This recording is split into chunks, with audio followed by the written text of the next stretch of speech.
शमून अब्बासी की साबका बीवियां किस हाल में हैं? अदाकार शमून अब्बासी हमेशा अपनी शादियों को लेकर रहे हैं मौजूए बहस। उन्होंने पहली शादी जवेरिया अब्बासी, दूसरी उमैमा मलिक, तीसरी जवेरिया रंधावा और चौथी शादी शहरी शाह के साथ की है। अदाकार ने जब शहरी शाह के साथ शादी की तो कुछ साल इसको मख्फी रखा, लेकिन इनके दोस्त और इंडस्ट्री के लोग इस शादी से बाखबर थे। ताहम जब शमून अब्बासी ने शहरी शाह को सोशल मीडिया पर अपनी अहलिया डिक्लेयर किया तो जहां कुछ लोगों ने सराहा तो वहीं कुछ लोगों ने उनको आड़े हाथों ले लिया और कहा कि आपकी हर बार शादी क्यों नाकाम होती है? क्या हर बार औरत ही गलत होती है? यकीनन तुम ही शादी को अच्छे से नहीं निभाते जो तुम्हारी शादी हर बार खत्म हो जाती है। शमून अब्बासी ने कभी भी अपनी साबका बीवियों के बारे में बात नहीं की, लेकिन शहरी शाह के साथ शादी के बाद उन्होंने की है खुलकर बात अपनी साबका बीवियों के बारे में। उन्होंने अपने एक हालिया इंटरव्यू में कहा है कि मेरी जिसके साथ भी तलाक हुई है वो मेरे बाद ज्यादा अच्छी और बेहतर जिंदगी गुजार रही है। वो मेरी शादी में होने से ज्यादा बेहतर अब हैं।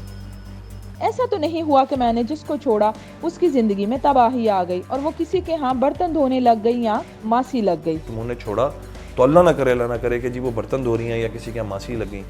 उमैमा मलिक ने इंडिया में जाके काम किया, वहाँ वो इतनी बड़ी फिल्म का हिस्सा बनी। वो आज भी बहुत अच्छा काम कर रही है। Umaima is doing like well. She's been doing things in India. माशाल्लाह इतनी बड़ी फिल्म के वो जवेरिया अब्बासी भी बहुत अच्छा काम कर रही है। दोनों बहुत अच्छी जिंदगी गुजारने के साथ अच्छा करियर देख रही हैं। तो फिर मुझ पे किस बात का इल्जाम है भाई, और क्यों है? हमारी नहीं बन सकी, मैंने इनको जाने दिया और अपनी जिंदगी जीने दिया।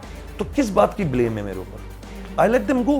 शमून अब्बासी ने इससे पहले कभी भी अपनी शादियों को डिस्कस नहीं किया, लेकिन ये पहला मौका है कि उन्होंने अपनी शादियों की नाकामी पर बात की है। वाज़िया रहे कि शहरी शाह शमून अब्बासी से उम्र में छोटी हैं, लेकिन अदाकार और अदाकारा दोनों एक दूसरे के साथ खुश हैं। ताहम लोगों का कहना है कि अब की बार ये महसूस होता है कि ये शादी जरूर चलेगी।